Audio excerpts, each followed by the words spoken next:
I love taking walks, particularly meditative walks at the beginning of the day when it's quiet and the sun is just coming up. And the other day, I set out for a walk in my new local neighborhood where I stay sometimes during the week. And it had those ominous black clouds in the distance. It was that day when it looked like it might rain, but I knew we're in Southern California, so it's very unlikely to actually happen. And about 15 minutes into my walk, boom, there it came down, an almighty downpour. But contrary to what I normally do in those moments, which is go and find some shelter, I actually stood out there and just delighted in the rain and the raindrops, cleansing my face and my spirit and touching the parched ground that I know needs so much water right now. After all, rain is a very precious thing to happen in Southern California at the beginning of October, isn't it? When I lived in London, on the other hand, there wasn't quite the same delight and excitement getting caught in the rain. Instead, it was an almost daily nuisance. In London, the weather changes so rapidly that a seemingly sunny day can turn into a deluge in an instant. And just like in our story earlier, I'll never forget the day that I was going off to an audition, only to exit the bus into a complete and unexpected downpour. I was so grateful when a woman grabbed my arm and said, "Here, love, get under this brolly with me. Where are you going?" We linked arms, huddled under the umbrella, and ended up walking across the blustery Waterloo Bridge together into the West End of London, where I had my audition. And instead of looking like one of those wind-blown nannies from Mary Poppins, I arrived a lot drier than I would have had she not offered me sanctuary under her umbrella.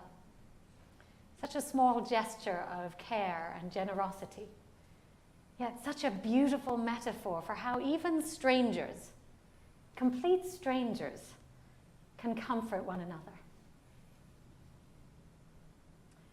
We're all caught in the rain sometimes, aren't we? Not just actual rain, but the rain in our hearts and lives. The drizzle of depression can creep up on us without any warning. It can shroud our days and months in blankets of gray clouds. The rain of illness that can drench us with fear and the inability to clearly see the road ahead without slowing down and straining. The low-pressure systems of loneliness and separation that can soak and isolate us in our homes and bodies. The thunderstorms of anxiety and fear that can trap us in the prisons of our mind, making it easier to take cover rather than venture out. And don't forget the hurricanes of anger or frustration that have us lose our footing and make it hard to find solid ground or anything that we can trust. When we're struggling with the rain in our lives, it's especially important to know where we can seek sanctuary, where to find shelter from the storm. Do we find sanctuary with a caring friend, a relative, or a therapist who can offer soothing words and a listening ear? Do we find sanctuary in a caring community like this, where we know that we're safe and we belong? Do we find sanctuary in the fresh, green solitude of nature, or in the quiet communion with something beyond ourselves? Or do we find it in spiritual practice, or at our sacred space altar right up here? Finding sanctuary, some kind of safe space, is vital to knowing that we can go on. Sanctuary means we're not alone. We have support. We have somewhere to turn. We can get up day after day with our demons and our fears and know we can find safety and solace somewhere. Indeed, this is a time in which many of us need a little extra safety and solace. A time when we may want to seek sanctuary. A time we may need kind and trustworthy people to open their umbrellas and offer us shelter. If you're an immigrant, especially if you're undocumented, this may be a particularly frightening time for you, a time when you don't know whether your life as you know it will be turned upside down in an instant, or whether you'll be separated from friends or family. If you're an asylum seeker who comes to this country desperate to flee extreme violence, you're longing for safety somewhere. You may have traveled for weeks through treacherous terrain, risking your life in a desert with no water, only to be greeted at the border with a cruel system that rips your children from you. If you're a person of color, it breaks my heart to acknowledge that you may live with the daily challenges of suspicion for simply having black or brown skin in this country. You may need to be on continual alert against implicit or explicit racism and bias, which unfortunately continues to be so rampant in our country and institutions. If you're lesbian, gay, transgender, or gender non-conforming, this may also be a particularly sensitive time for you. A time when you constantly have to be on guard to see where you can feel safe to be yourself. Indeed, if you're a woman, these past few weeks may have been especially difficult or upsetting for you. Many of us are triggered by painful memories as we listen to this national conversation. We're feeling raw and exposed. Some of us are re-traumatized and betrayed again as we face the apparent continued denial and degradation of what so many women experience. And with the vote for the new Supreme Court Justice, women's experiences, realities, and bodies have seemingly been further devalued. Questions around power, abuse, temperament, and honesty remain unresolved. This was actually going to be a tender pastoral sermon, and then with what happened this week, I had to rewrite my sermon yesterday. Because actually, I'm mad. I'm mad at the ongoing injustice. I'm mad at the base level of dialogue. I'm mad at the cruelty among the leaders in our country. Amen. Statistics say that 1 in 3 women are sexually assaulted, but I believe the numbers are much higher than that. According to the organization RAINN, someone in America is sexually assaulted every 98 seconds, and many of them children. The majority of sexual assault goes unreported. Many women and children have simply never spoken of their experience or shared it with anyone, having been silenced by their trauma or shame. They're afraid because they've seen what happens when victims report and try to prosecute. I mean, who would willingly testify before the Senate and the entire country about a painful, life-shattering event that happened so long ago unless they felt it was important, right? Yeah. Unless they felt that the truth was more important than their own security and peace of mind as a warning to people. Now, I have personal experience of how hard it is to share such experiences.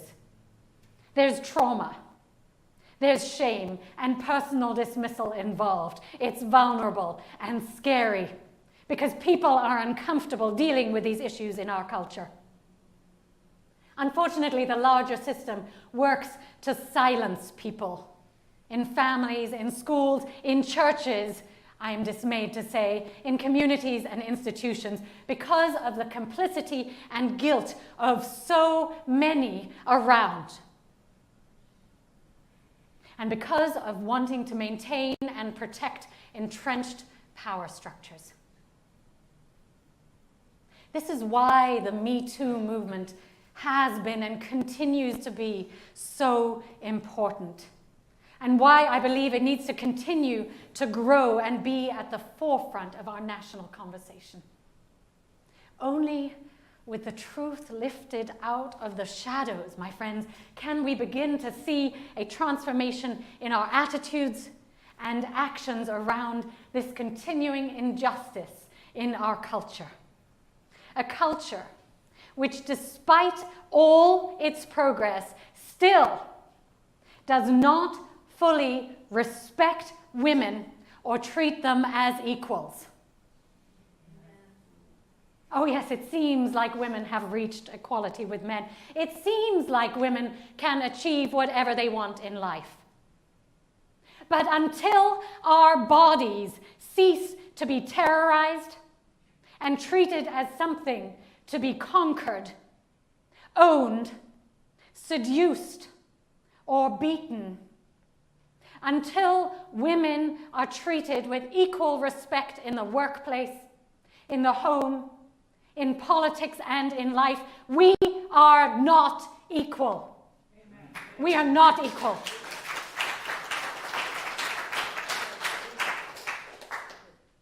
When the highest court in the land can be seated with two men accused of sexual abuse and their victims are denigrated and humiliated by senators and the President of the United States, who's also accused of sexual abuse, the mind boggles, doesn't it? Yes. This country is not living into its stated values or its highest ideals. So what do we do?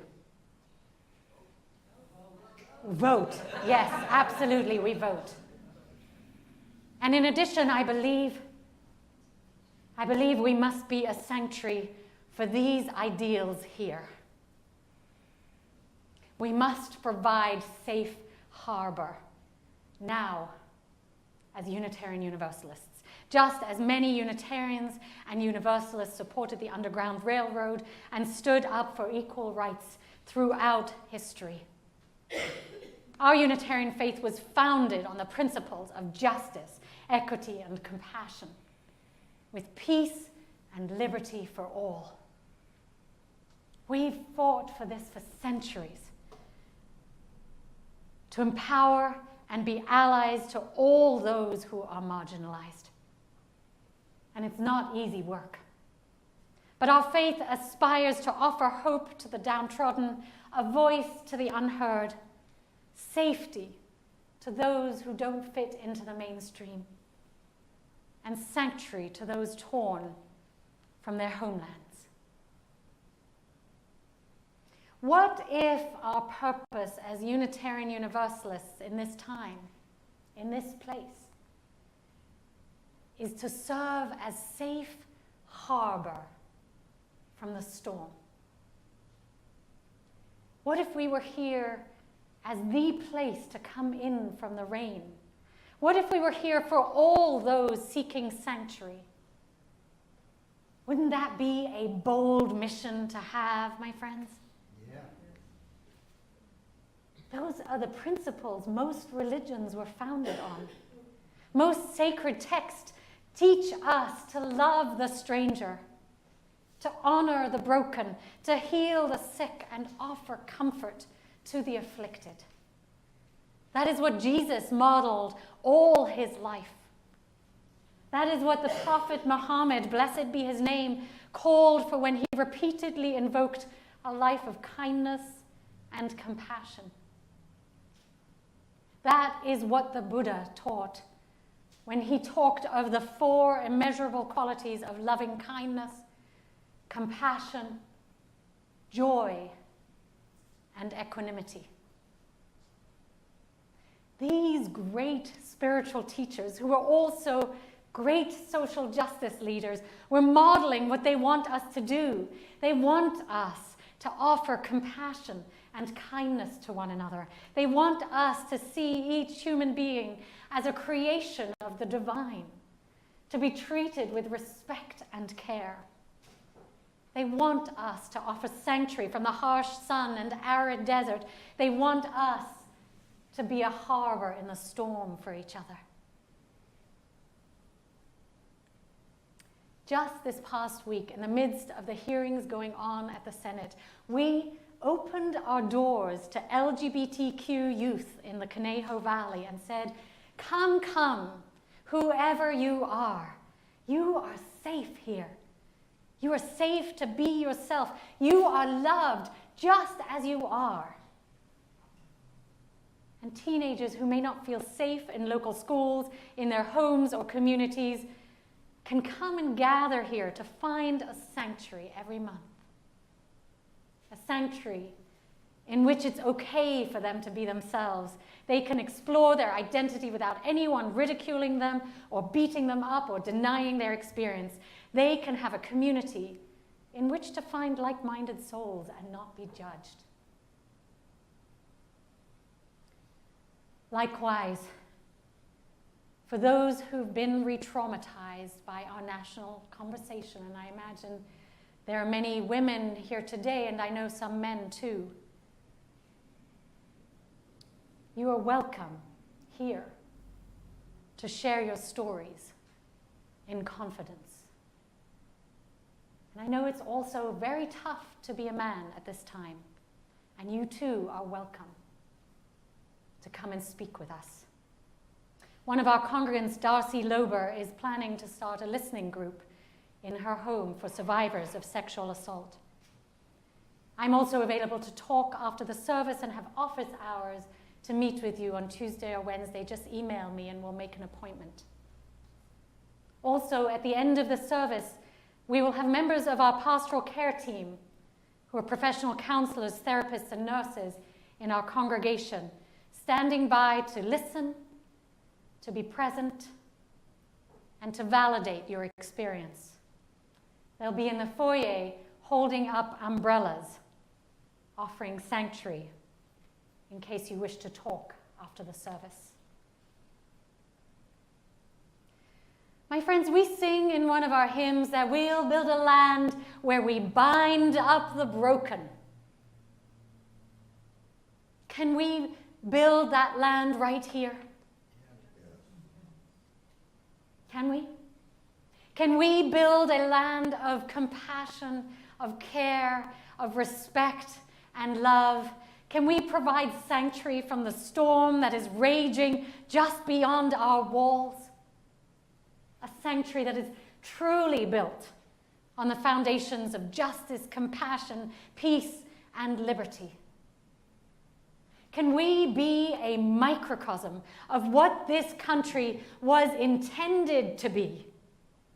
As Emma Lazarus's words on the Statue of Liberty say, "Give me your tired, your poor, your huddled masses yearning to breathe free, the wretched refuse of your teeming shore. Send these, the homeless, tempest-tossed to me. I lift my lamp beside the golden door."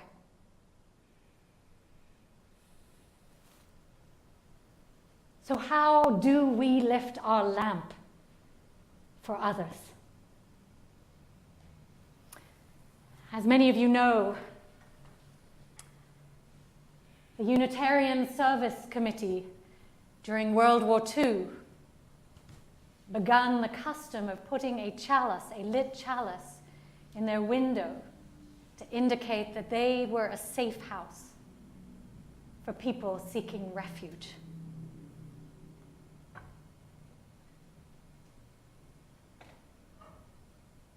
But how do we best lift our chalice and share our umbrellas with others right now? Now I invite us to be especially sensitive and compassionate with one another during this time. And please be mindful of physical touch. Even though you might feel called to reach out and hug someone, ask first. Just ask so it doesn't accidentally re-traumatize them. Tell people you're there for them while giving them the space they need. And definitely don't say, oh, just put it behind you, or just get over it, or simply forget it. You may mean well, but that isn't helpful. Nor do you want to force anyone to talk about anything they're not ready to speak about. Let them lead you in what they want to talk about. Invite them to take deep breaths with you. Be present, compassionate, and listen without interrupting or making their story about you. Dr. Rachel Naomi Remen writes, perhaps the most important thing we bring to another person is the silence within us. Not the sort of silence that is filled with unspoken criticism or hard withdrawal. The sort of silence that is a place of refuge, of rest, of acceptance of someone as they are. In our community's reading for this month, you'll find on our art wall and also highlighted in our Chalice Circle groups, the theologian and philosopher Parker Palmer writes, today in a world that's both astonishingly beautiful and horrifically cruel, sanctuary is as vital as breathing to me. He writes, sometimes I find it in churches, monasteries, and other sites designated as sacred, but more often I find it in places sacred to my soul. In the natural world, in the company of a trustworthy friend, in solitary or shared silence, in the ambiance of a good poem or beautiful music. Sanctuary is wherever I find safe space to regain my bearings, reclaim my soul, heal my wounds, and return to the world as a wounded healer. It's not merely about finding shelter from the storm, it's about spiritual survival. So I invite you to search deeply within and around you where you might find such sanctuary. Joseph, son of Jacob, whose song "Close Every Door to Me" we heard sung so beautifully by Tessa earlier, reminds us that even when faced with darkness, despair, or torture, we can find sanctuary in our own peace of mind. And if we're so inclined, we can find sanctuary far from this world in our connection with spirit, in our connection with our higher power or the God of our understanding, or in our internal knowing. So for our spiritual survival during these times, I invite us to take stock of the sanctuary spaces we have within and around us. As Joseph Campbell says, your sacred space is where you can find yourself again and again. Where can you find yourself, your whole self, again and again? This month I invite us to play with the image of an umbrella. Perhaps carry an umbrella with you, like the little girl did, to remind you, or that man, to offer shelter to others when needed. You can offer safe space and compassion. It can encourage you to listen and be there for someone who's having a hard time. Make an umbrella on our art wall in Fellowship Hall next door and write how you plan to offer and find sanctuary. I close with the Irish proverb in our order of service, which appeals to our higher nature. It is in the shelter of each other that people live. My friends, may our community be a place where we can find sanctuary if we need it and provide shelter for one another. May this fellowship be a safe harbor amidst the storm. and may it be a refuge for us all.